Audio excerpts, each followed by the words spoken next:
জুলাই মাসের অতিরিক্ত বৃষ্টি শুরু হতে না হতেই যদি তোমাদের বাগানের বেলি জুঁই গাছ ফুল দেওয়া একেবারে বন্ধ করে দেয়, যদি গাছে নতুন গ্রোথ আসা বন্ধ হয়ে যায়, হঠাৎ করে যদি গাছের ডাল শুকিয়ে যেতে শুরু করে, অথবা যদি গাছে প্রচুর পরিমাণে পোকামাকড়ের আক্রমণ শুরু হয়ে যায়, তাহলে পরবর্তী সিজনের জন্য আমরা এই বেলি জুঁই গাছকে কিভাবে বাঁচিয়ে রাখবো।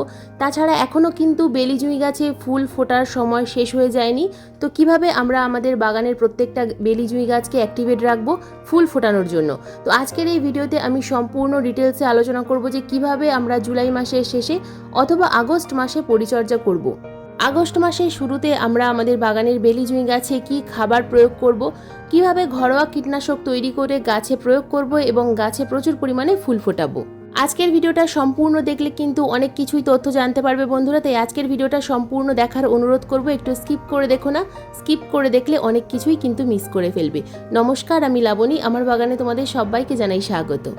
বন্ধুরা, বেলি ও জুঁই গাছ গ্রীষ্মকালে এবং বর্ষাকালে প্রচুর পরিমাণে ফুল দেয়। যদি আমরা এই গাছের সঠিক পরিচর্যা করি, যদি ঘরোয়া খাবার এই গাছে আমরা প্রয়োগ করতে পারি, তাহলে অক্টোবর মাস পর্যন্ত বেলি জুঁই গাছে প্রচুর পরিমাণে ফুল ফোটে। বন্ধুরা, ভিডিও শুরুতে যে সমস্যাগুলোর কথা বললাম, সেই সমস্যাগুলো যদি তোমাদের বাগানের বেলি জুঁই গাছে হয়ে থাকে, তাহলে আজকের ভিডিওটা কিন্তু মনোযোগ দিয়ে দেখতে থাকো, কারণ আজকের ভিডিওতে স্টেপ বাই স্টেপ আমি কয়েকটা বিষয় নিয়ে আলোচনা করব। বন্ধুরা, বেলি ও জুঁই গাছে ফুল ফোটে 32 ডিগ্রি সেলসিয়াসের উপরে যখন তাপমাত্রা থাকে, তখন বেলি জুঁই গাছে প্রচুর পরিমাণে ফুল ফোটে। এর নিচে যখন তাপমাত্রা নেমে যায়, তখন কিন্তু ফুল ফোটা অনেকটাই কমে যায়। বর্ষাকালে রোদ্দুর কম থাকার কারণেও কিন্তু গাছে অনেক কুঁড়ি কম আসে। এরপর আসি টিপস নাম্বার 2। বন্ধুরা, আমাদের গাছকে অ্যাক্টিভেট রাখার জন্য বেলি জুঁই গাছকে সবসময় কিন্তু প্রুনিং করতে হয়। যেহেতু এই বেলি জুঁই গাছের নতুন ব্রাঞ্চে ফুল আসে, তাই সবসময় আমাদের চেষ্টা করতে হবে বেলি জুঁই গাছে যেন সবসময় নতুন নতুন ব্রাঞ্চ আসে, আর সেই ব্রাঞ্চেই আসবে নতুন নতুন কুঁড়ি। যখনই তোমাদের গাছে ফুল ফোটা শেষ হয়ে যাবে, সঙ্গে সঙ্গে কিন্তু তোমাদেরকে ডালপালা কাটাই ছাঁটাই করতে হবে। তো এই সময় হার্ড প্রুনিং একেবারেই করা যাবে না। সারা বছর আমরা কিন্তু সফট প্রুনিং করব। সফট প্রুনিং অর্থাৎ ওপর থেকে সামান্য পরিমাণ ডাল আমরা কেটে দেব। দেখো, ওপরে যেখান থেকে ফুল হয়ে গেছে, ঠিক তার নিচের অংশ থেকে দুটো পাতার ওপর থেকে আমরা কিন্তু এইভাবে কেটে দেব। আমি যেমন ভিডিওতে দেখাচ্ছি ঠিক এইভাবে কিন্তু কাটতে হবে। অনেক সময় অতিরিক্ত বৃষ্টির কারণে গাছে অনেক বড় বড় ডালপালা হয়ে যায়, তো সেই বড় বড় ডালপালাগুলোকে নিচের দিক থেকে কেটে দিতে হবে। তবেই কিন্তু সেই গাছে নতুন করে ব্রাঞ্চ আসবে এবং সেই ব্রাঞ্চে আবার কুঁড়ি আসবে। যদি তোমরা সেই বড় বড় ডালগুলোকে রেখে দাও, যদি না কাটো, তাহলে সেই গাছে কিন্তু আর কুঁড়ি আসবে না। তাই বেলি জুঁই গাছকে অক্টোবর মাস পর্যন্ত অ্যাক্টিভেট রাখার জন্য কাটাই ছাঁটাই অর্থাৎ প্রুনিংয়ের কাজ কিন্তু আমাদের সবসময় করতে হবে। শুধুমাত্র জানুয়ারি মাসের শেষে এবং ফেব্রুয়ারি মাসের শুরুতেই আমরা এই গাছের হার্ড প্রুনিং করতে পারি। Tips number 3। অতিরিক্ত বৃষ্টিতে যেন কখনোই টবের মাটিতে জল না জমে।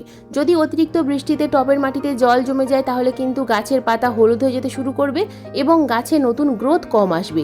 তাই সবসময় চেষ্টা করতে হবে যেন টবের মিডিয়াতে জল না জমে, টবের ড্রেনেজ সিস্টেম যেন সবসময় পরিষ্কার থাকে।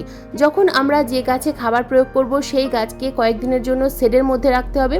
2-3 দিন শেডের মধ্যে রাখলেই কিন্তু তোমাদের টবের মাটি শুকিয়ে যাবে। হালকা শুকিয়ে গেলেই টবের মাটি কিন্তু সামান্য পরিমাণে খুশে দিতে হবে। মাটি খুশে দিলে শিকড় আলো বাতাস গ্রহণ করতে পারবে এবং টবের মাটি যদি হালকা সবসময় ঝুরঝুরে থাকে, তাহলে গাছের শিকড়ের গ্রোথ হবে।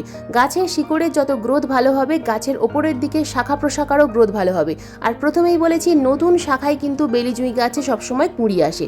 তাই সবসময় চেষ্টা করবে টবের মাটি যেন কখনো কম্প্যাক্ট হয়ে জমে না থাকে।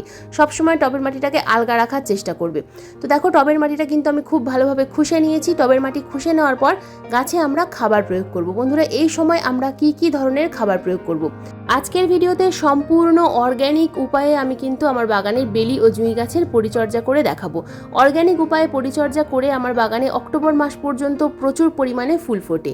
তো এখানে আমি যে সমস্ত খাবার রেখেছি, প্রত্যেকটা খাবার কিন্তু আমাদের গাছের যেমন গ্রোথ বাড়াবে, ঠিক তেমনই গাছে ফুল আনতে সাহায্য করবে। গাছের মধ্যে শুকিয়ে যাওয়া ডালপালা অনেক কম থাকবে এবং গাছে নতুন সবুজ শাখা প্রচুর পরিমাণে আসবে।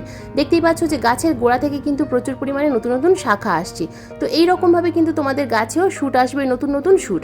তো প্রথম যে খাবারটা আমরা প্রয়োগ করব, টবের মাটি ভালোভাবে খুশে নেওয়ার পর যখনই এরকম হালকা মাটিটা শুকিয়ে থাকবে, সেই সময় কিন্তু আমাদেরকে খাবার প্রয়োগ করতে হবে।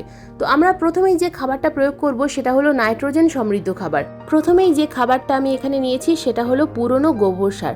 গোবর সারের পরিবর্তে তোমরা কিন্তু এখানে ভার্মি কম্পোস্ট নিতে পারো। আমি এখানে গোবর সার ব্যবহার করছি বলে এই নয় যে তোমাদেরকে গোবর সারই দিতে হবে, হাতের কাছে যে কম্পোস্ট থাকবে সেই কম্পোস্ট আমি কিন্তু এখানে প্রয়োগ করছি। দেখো আমি এখানে 1 বছরের পুরনো গোবর সার নিয়েছি এবং 2 মুঠো পরিমাণ একটা 8 ইঞ্চি টবে প্রয়োগ করছি। টবের সাইজ যদি বড় হয় সেক্ষেত্রে 3 মুঠো থেকে 4 মুঠো পরিমাণ প্রয়োগ করতে হবে।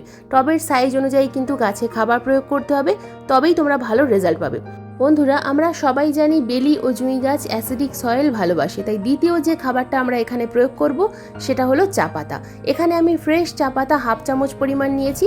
যেহেতু 8 ইঞ্চি সাইজের টব তাই 1/2 চামচ পরিমাণ চা পাতা নিয়েছি। যদি 10 ইঞ্চি সাইজের টব হয় তাহলে 1 চামচ পরিমাণ চা পাতা ব্যবহার করতে হবে, অথবা যদি তার থেকেও বড় সাইজের টব হয় সেক্ষেত্রে কিন্তু আরও বেশি চা পাতা প্রয়োগ করতে হবে, তাহলে 2 চামচ পরিমাণ ফ্রেশ চা পাতা প্রয়োগ করতে হবে। এরপর যে খাবারটা আমরা প্রয়োগ করব এটা হলো ক্যালসিয়াম সমৃদ্ধ খাবার। আমি এখানে নিয়েছি ডিমের খোসার গুঁড়ো। ডিমের খোসাকে খুব ভালোভাবে কিন্তু গুঁড়ো করে তবেই গাছে প্রয়োগ করতে হয়, কারণ গোটা গোটা ডিমের খোসা যদি আমরা আমাদের টবের মাটিতে প্রয়োগ করি তাহলে কোনো রকম কোনো কাজ হবে না। ডিমের খোসা ডিকম্পোজ হতে অনেকটা সময় লাগবে এবং গাছে কাজ হতেও দেরি হবে, তাই সব সময় একটু গুঁড়ো করে তবেই টবের মিডিয়াতে প্রয়োগ করার চেষ্টা করবে। ডিমের খোসার গুঁড়ো যদি প্রয়োগ করতে না চাও সেক্ষেত্রে তোমরা কিন্তু এখানে চকের গুঁড়ো ব্যবহার করতে পারো। 1/2 চামচ পরিমাণ সাদা যে চক হয় সেই চকের গুঁড়ো তোমরা এখানে ব্যবহার করতে পারো। ক্যালসিয়াম সমৃদ্ধ খাবার আমাদেরকে কিন্তু টবের মিডিয়াতে দিতেই হবে। বিশেষ করে যে সমস্ত সাদা রঙের ফুল গাছ আমাদের বাগানে আছে প্রত্যেকটা গাছে কিন্তু ক্যালসিয়াম অবশ্যই দিতে হবে। এই শুকনো খাবারগুলো দেওয়ার পর আমরা কিন্তু একটা লিকুইড খাবার দেব, একই দিনে প্রয়োগ করব। তো এখানে যে খাবারটা আমি নিয়েছি এটা হলো লেবুর খোসা ভেজানো জল।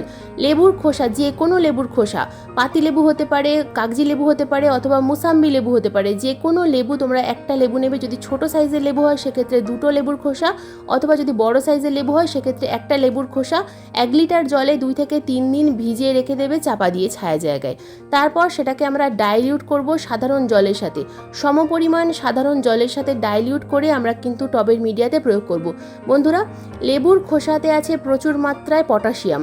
তাছাড়া এই লেবুর খোসা আমাদের টবের মিডিয়াকে রাখে অ্যাসিডিক। লেবুর খোসা ভেজানো জল আমরা কিন্তু আমাদের বাগানের যে কোনো গাছেই প্রয়োগ করতে পারি। যে কোনো গাছেই কিন্তু এই লেবুর খোসা ভেজানো জল প্রয়োগ করে খুব ভালো রেজাল্ট আমি পাই।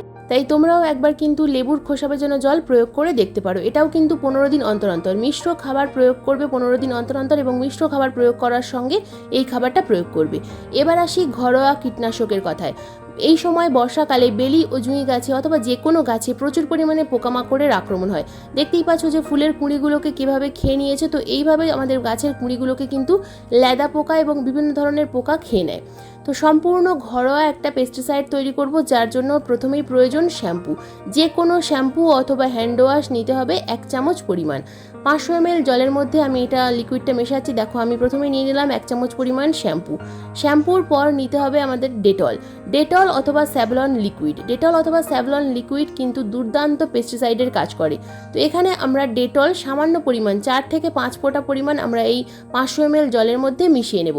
খুব অল্প পরিমাণ দিতে হয়, অতিরিক্ত ডেটল বা স্যাভলন দিলে গাছের ক্ষতি হতে পারে, তাই সামান্য পরিমাণ আমি কিন্তু এখানে প্রয়োগ করলাম। 1 চামচ পরিমাণ শ্যাম্পু এবং 4-5 ফোঁটা ডেটল, এই দুটো একসাথে মিশিয়ে নিলাম। স্প্রেয়ার বটলের মধ্যে আগে থেকেই আমি 500 ml সাধারণ জল রেখেছিলাম, তো তার মধ্যে আমি এই 500 ml শ্যাম্পু এবং ডেটল মিশ্রিত যে লিকুইডটা তৈরি করলাম সেটা ভালোভাবে মিশিয়ে নিয়ে গাছে ভালোভাবে স্প্রে করতে হবে। যে সমস্ত জায়গায় পোকার আক্রমণ হয়েছে সেখানে তো স্প্রে করবই, তার সাথে সাথে সম্পূর্ণ গাছে খুব ভালোভাবে স্প্রে করতে হবে, যেন কোনো রকমভাবে কোনো জায়গা বাদ না থেকে যায়। গাছের পাতার তলায় বা উপরে সম্পূর্ণটাই স্প্রে করতে হবে। যদি এটা স্প্রে করার আধ ঘন্টার মধ্যে বৃষ্টি হয়ে যায় তাহলে কিন্তু আবার পরের দিন আমাদের স্প্রে করতে হবে, কারণ বৃষ্টিতে যদি ধুয়ে যায় ডেটল বা শ্যাম্পু তাহলে কিন্তু কোনো রকম কোনো কাজ হবে না। লাগাতার 3 থেকে 4 দিন স্প্রে করার ফলে তোমরা কিন্তু গাছে অনেকটাই ভালো রেজাল্ট দেখতে পাবে। গাছে পোকামাকড়ের আক্রমণ অনেকটাই কমে যাবে। রাসায়নিক পেস্টিসাইড যদি প্রয়োগ করো সেক্ষেত্রে 15 দিন অন্তর অন্তর প্রয়োগ করতে হবে, তবেই কিন্তু তোমরা ভালো রেজাল্ট পাবে। বর্ষাকালে কখনোই বেলি জুঁই গাছকে শেডের মধ্যে রাখবে না, সবসময় ওপেন জায়গায় রাখবে যেখানে বৃষ্টির জল এবং সূর্যের আলো দুটোই গাছ পাবে। তাছাড়া সবসময় কিন্তু হালকা কাটাই ছাঁটাই করতে হবে, তবেই অক্টোবর মাস পর্যন্ত বেলি জুঁই গাছে কুঁড়ি এবং ফুল তোমরা দেখতে পাবে। বন্ধুরা, এই ছিল আজকের আমার বেলি ও জুঁই গাছের আগস্ট মাসের পরিচর্যার ভিডিও। আজকের এই ভিডিও তোমাদের কেমন লাগলো অবশ্যই কমেন্ট করে জানাবে। ভিডিও সংক্রান্ত কোনো প্রশ্ন থাকলে কমেন্ট বক্সে কমেন্ট করবে, আমি যথাযথ উত্তর দেওয়ার চেষ্টা করব। আজকের এই ভিডিও যদি তোমাদের ভালো লেগে থাকে তো প্লিজ একটা লাইক করো, শেয়ার করো, হাইপ করো। চ্যানেলে নতুন বন্ধু হয়ে থাকলে চ্যানেলটিকে সাবস্ক্রাইব করে পাশে বেল আইকনটা প্রেস করে দিও এরকম নিত্য নতুন বাগান সংক্রান্ত ভিডিও দেখার জন্য। কারণ এইরকম নিত্য নতুন বাগান সংক্রান্ত ভিডিও আমি প্রতিদিন ঠিক সন্ধ্যা 6টার সময় আপলোড করি।